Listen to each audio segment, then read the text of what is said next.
الحمد للہ رب العالمین والصلاة والسلام علی سید المرسلین۔ ناظرین کرام السلام علیکم ورحمۃ اللہ وبرکاتہ۔ ایمانی صفات کا عنوان لے کر آپ کی خدمت میں حاضر ہوں۔ ایمانی صفات کے تعلق سے آپ کے سامنے حضرت معاذ ابن جبل کی ایک روایت پیش کی تھی کہ آپ نے جنت کی بشارت سنائی تھی کہ جو کلمہ توحید کا اقرار کر لے، آپ کی رسالت کا اقرار کر لے، اس کے لیے جنت ہے، جہنم کو اللہ نے اس پر حرام کر دیا ہے۔ لیکن آپ نے منع فرما دیا تھا کہیں ایسا نہ ہو لوگ اسی پر بھروسہ کر لیں۔ اسی طرح ایک حدیث، ایک روایت ہمیں ملتی ہے ابو ایوب انصاری رضی اللہ عنہ سے بھی، ایسے ہی بشارت ان کو بھی اللہ کے نبی نے دی تھی، لیکن وہ بھی انتقال کے زمانے میں جب دنیا سے جا رہے تھے۔ کہا میں دنیا سے جا رہا ہوں، ایک بات میں نے چھپا کے رکھی تھی، میں نے بیان نہیں کیا تھا، آج بیان کر رہا ہوں۔ اور بیان کی تھی یہی کہ اللہ کی توحید کا اقرار، رسالت کا اقرار، وہ آدمی جنت میں جائے گا۔ ناظرین کرام، دونوں روایتیں تقریباً یکساں نظر آتی ہیں، لیکن اسی سے ملتی جلتی ایک روایت اور بھی ہے۔ ان دونوں روایتوں کے اندر کلمہ توحید کا ذکر آتا ہے، کلمہ رسالت کا ذکر آتا ہے، لیکن ایک روایت جو مشکات شریف کے اندر مسند احمد کے حوالے سے بیان کی گئی، اس میں توحید کے ساتھ نماز اور روزے کا بھی ذکر کیا گیا ہے۔ اس میں یہ ہے کہ من لقی اللہ، اس کے راوی بھی حضرت معاذ بن جبل ہیں، کہ جو اللہ سے ملاقات کرے گا کل قیامت کے دن، لا یشرک بہ شیئا، اور اللہ کے ساتھ کسی کو شریک نہیں کیا، ویصلی الخمس، 5 وقت کی نماز پڑھتا ہے، ویصوم رمضان، اور رمضان کے روزے رکھتا ہے، غفر لہ، اللہ رب العالمین اس کو معاف فرمائے گا، بخش دے گا۔ قلت، میں نے کہا، معاذ بن جبل کہتے ہیں میں نے کہا اللہ کے رسول، افلا ابشرہم یا رسول اللہ، اے اللہ کے نبی صلی اللہ علیہ وسلم، بیان فرمائیے کیا میں اس کی بشارت لوگوں کو سنا دوں؟ قال دعہم یعملوا، آپ نے ارشاد فرمایا کہ اے معاذ بن جبل چھوڑ دو تاکہ وہ عمل کریں۔ یہ تینوں روایتیں عنوان اگرچہ مختلف ہیں، لیکن تقریباً معانی قریب ایک ہے۔ ہاں، یہ بات ذہن نشین کر لیں، اس سے پہلے بھی عرض کر چکا ہوں، اس سے یہ نتیجہ اگر کوئی آدمی یہ نکالے کہ توحید کا اقرار کر لے، رسول اور رسالت کا بھی اقرار کر لے، لیکن اگر آپ کی بات نہیں مانتا، عمل نہیں کرتا، آپ کی زندگی کو نہیں اپناتا، جس کا ذکر اللہ رب العالمین نے اپنی مقدس کتاب میں کیا ہے کہ لَقَدْ كَانَ لَكُمْ فِي رَسُولِ اللَّهِ أُسْوَةٌ حَسَنَةٌ، اللہ کے پیارے پیغمبر کی زندگی میں تمہارے لیے بہترین اسوہ، بہترین نمونہ ہے۔ نہیں اپناتا تو یقیناً اس کے لیے نجات نہیں ہے۔ چاہے آپ کو مانتا ہو، ایمان لاتا ہو کہ آپ اللہ کے نبی ہیں، اللہ کے رسول ہیں، لیکن آپ کی بات نہیں مانتا، پیروی نہیں کرتا، اور پیروی کرتا ہے تورات پر، انجیل پر، دوسری کتابوں پر، تو حدیث کا مفہوم وہی ہے، سچا ایمان، سچا دین وہی جو اسلام کے پورے ارکان پر عمل کرتا ہو۔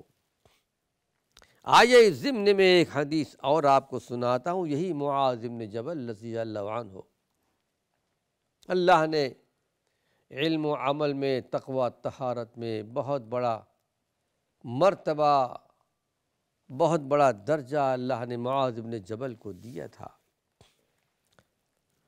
ایک روایت مسند احمد کی ہے۔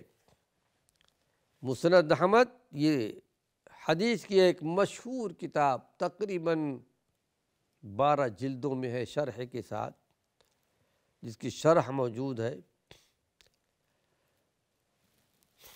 فتح الربانی کے نام سے، اور امام احمد بن حنبل رحمۃ اللہ علیہ کی معروف تصنیف ہے یہ۔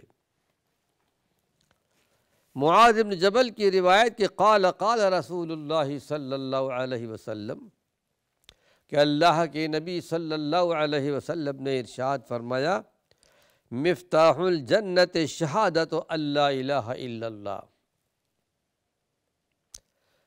جنت کی کنجی لا الہ الا اللہ کی شہادت ہے، جیسا کہ اس سے پہلے غالباً عرض کیا تھا۔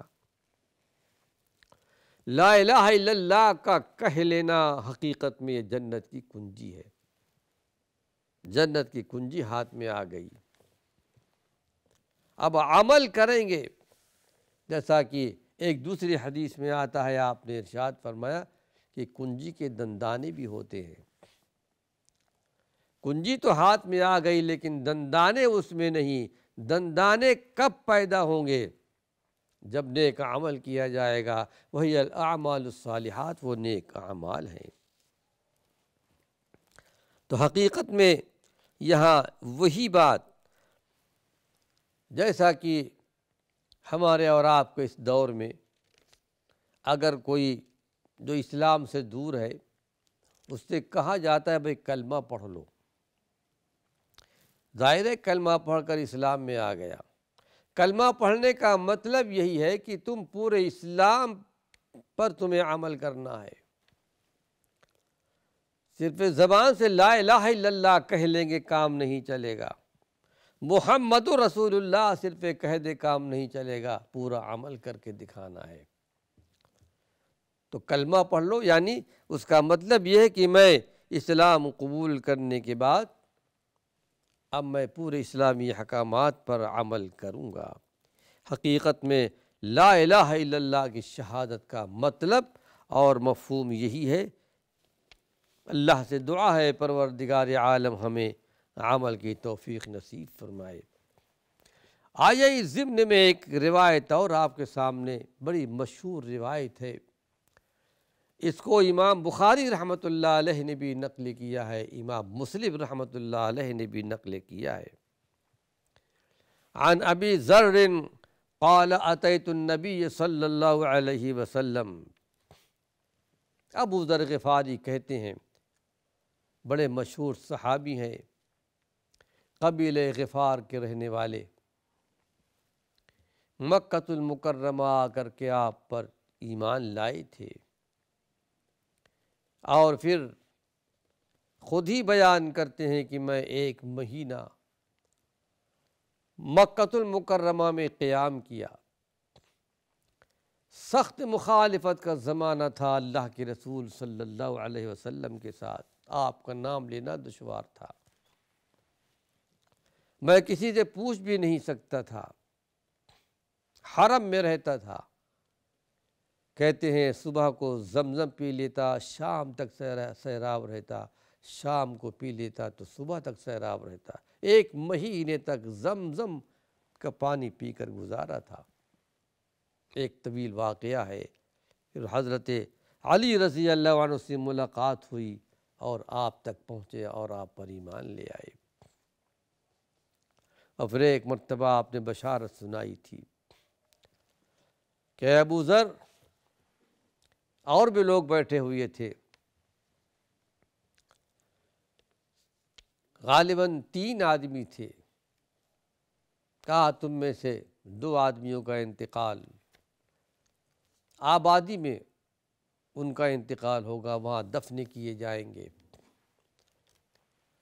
اور تیسرا آدمی اس کا انتقال ایک جنگل بیابان میں ہوگا، اکیلے میں، اور ایمان والوں کی ایک جماعت آ کر کے ان کے تجہیز اور تکفین کا سامان کرے گی۔ ایک دور تھا، ایک زمانہ تھا، عثمان غنی رضی اللہ عنہ کے زمانے میں مقام ربضہ میں قیام پذیر ہو گئے تھے، صرف ان کی بیوی تھی۔ انتقال کا زمانہ قریب تھا، بیوی پریشان تھی، میں اکیلی تنہا، ان کے انتقال کے بعد تجہیز تکفین کا سامان کون کرے گا؟ حضرت ابو ذر غفاری رضی اللہ عنہ نے بھانپ لیا، پہچان لیا، کہا پریشان نہ ہو، میں نے اپنے پیارے پیغمبر محمد صلی اللہ علیہ وسلم سے یہ بات سنی تھی، نہ مجھ سے غلط کہا گیا ہے، نہ میں نے کوئی غلط بات سنی ہے۔ ہم 3 آدمی تھے، آپ نے بشارت سنائی تھی، 2 آدمیوں کا انتقال آبادی میں ہوگا، ایک کا انتقال جنگل بیابان میں ہوگا، اور ایک جماعت مسلمانوں کی آ کر تجہیز تکفین کا سامان کرے گی۔ کہا میرے دونوں ساتھیوں کا انتقال آبادی میں ہوا ہے، میں تنہا اکیلے ہوں۔ جو بات آپ نے بیان فرمائی حقیقت پر مبنی ہے، جب میرا انتقال ہو جائے انتظار کرنا، ایک جماعت آئے گی ایمان والوں کی۔ حقیقت میں انتقال کے بعد دیکھا ایک جماعت آ رہی تھی، غالباً اس میں عبداللہ بن مسعود رضی اللہ عنہ بھی تھے۔ دیکھا ابو ذر کا انتقال ہو چکا ہے، تجہیز تکفین کا سامان کیا، یہ وہی ابو ذر ہیں۔ علم و عمل میں، تقوی طہارت میں اللہ نے بہت بڑا درجہ، بہت بڑا مقام دیا تھا۔ کہتے ہیں اتیت النبی صلی اللہ علیہ وسلم، میں اللہ کے نبی صلی اللہ علیہ وسلم کے پاس آیا، وعلیہ ثوب ابیض وہو نائم، میں آپ کے پاس آیا تو کیا دیکھتا ہوں کہ آپ سفید کپڑے پہن اوڑھے ہوئے آپ سو رہے ہیں۔ میں چلا گیا، ثم آتیتہ، پھر دوبارہ آیا تو وقد استيقظ، اس وقت آپ بیدار ہو چکے تھے۔ فقال ما من عبد قال لا الہ الا اللہ، آپ نے کہتے ہیں کہ معاذ بن ابو ذر غفاری کو دیکھنے کے بعد کہا کہ اے ابو ذر، جو بھی اللہ کا بندہ کہے لا الہ الا اللہ، اللہ کے سوا کوئی معبود نہیں، ثم مات علی ذلک، پھر اسی پر مر گیا، لا الہ الا اللہ کہا اور اسی پر انتقال کر گیا، الا دخل الجنہ، مگر وہ جنت میں جائے گا۔ قلت وَإِن زنا وَإِن سرق، سوال کر لیا ابو ذر غفاری رضی اللہ عنہ نے کہ اللہ کے نبی ذرا یہ بیان فرمائیے کہ میں نے یہ کہا کہ اگرچہ وہ چوری کیا ہو، زنا کیا ہو، جب بھی، قال وَإِن زنا وَإِن سرق، آپ نے ارشاد فرمایا کہ ابو ذر اگرچہ اس نے چوری کیا ہو، اگرچہ اس نے زنا کیا ہو، جب بھی جنت میں جائے گا۔ پھر بڑے تعجب کے ساتھ کہتے ہیں قلت وَإِن زنا وَإِن سرق، اگرچہ اس نے چوری بھی کیا ہے، اگر اس نے زنا کیا ہے جب بھی، پھر آپ کہتے ہیں کہ وَإِن زنا وَإِن سرق، اگرچہ وہ چوری کیا ہو یا زنا کیا ہو۔ تین مرتبہ سوال کیا اور تینوں مرتبہ آپ نے جواب دیا، آخر میں آپ نے ارشاد فرمایا اگرچہ اس نے چوری بھی کیا ہو، زنا بھی کیا ہو، علی رغم انف ابی ذر، ابو ذر کی ناک خاک آلودہ ہو۔ یہ عرب یہ محاورہ، یہ کلمہ بولتے تھے اس وقت جب، یعنی اگرچہ تم کو یہ بات ناگوار ہو، اگرچہ تم کو یہ بات ناگوار خاطر ہو، لیکن پھر بھی بہرحال وہ جنت میں جائے گا۔ ابو ذر غفاری رضی اللہ عنہ اس حدیث کے راوی ہیں۔ لا الہ الا اللہ کہنے سے مراد پورے دین توحید پر عمل کرنا، جیسا کہ اس سے پہلے بیان کیا جا چکا ہے، لیکن بالفرض یہی لا الہ الا اللہ پڑھنے والا اس سے گناہ بھی ہو گئے ہوں، تو اگر کسی وجہ سے معافی کا مستحق ہے تو اللہ رب العالمین اس کو معاف فرمائے گا، اور بغیر کسی عذاب کے اس کو اللہ جو چاہے کر سکتا ہے، جس کو چاہے معاف کر دے۔ ہم کسی کے بارے میں فیصلہ نہیں کر سکتے، فیصلہ اللہ رب العالمین کے ہاتھ میں،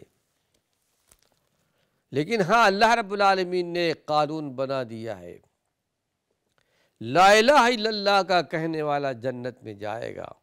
یہ بھی قانون اسی نے بنایا ہے کہ بتقاضائے بشریت گناہ کا کام ہو گیا ہے، معافی مانگ لے، توبہ استغفار کر لے، آئندہ گناہ نہ کرنے کا عزم کر لے،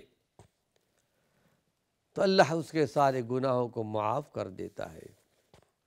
جیسا کہ میں نے پہلے کہا کہ توبہ استغفار ایک اہم عنوان ہے، کسی موقع پر انشاءاللہ بیان کروں گا۔ تو کوئی صدق دل سے توحید کو مان لیتا ہے، رسالت کو مان لیتا ہے، رہا یہ کہ گناہوں کا انبار ہو اور معصیت کا انبار ہو، توبہ استغفار کرے، اللہ اسے معاف کر دے گا۔ پھر یہ کہ ابو ذر غفاری رضی اللہ عنہ نے جو بار بار سوال کیا تھا، وَإِن زَنَا وَإِن سَرَقَ وَإِن زَنَا وَإِن سَرَقَ، کہ اگرچہ وہ چوری کر لے، زنا کر لے، تو اللہ کے رسول صلی اللہ علیہ وسلم کیا جب بھی جنت میں جائے گا؟ وہ اصل میں کیا ہے، وہ ان کو اس بات کا پتہ نہیں تھا، یہ تو بعد میں پتہ چلا۔ بہت ساری چیزیں ایسی جس کو صحابہ کا علم نہیں ہوتا تھا، کسی نے کوئی بات بیان کر دی صحابہ میں سے، کہا ہم نے تو یہ بات نہیں سنی، لیکن مان لیا کرتے تھے کہ نولیک ما تولیت، تم اللہ کے نبی صلی اللہ علیہ وسلم کی طرف سے بیان کر لیتے، ہم مان لیتے ہیں، لیکن اس کی ذمہ داری آپ کے اوپر ہے۔ بہت سارے ایسے مسائل ہیں، چونکہ صحابہ ہر وقت آپ کے ساتھ رہتے نہیں تھے، کبھی کوئی ہے تو کبھی کوئی ہے۔ ناظرین کرام، وقت ختم ہو چکا ہے، اللہ نے چاہا اسی عنوان سے کچھ اور مفید باتیں اپنے آئندہ حلقے میں، آئندہ درس میں پیش کروں گا۔ وآخر دعوانا ان الحمد للہ رب العالمین۔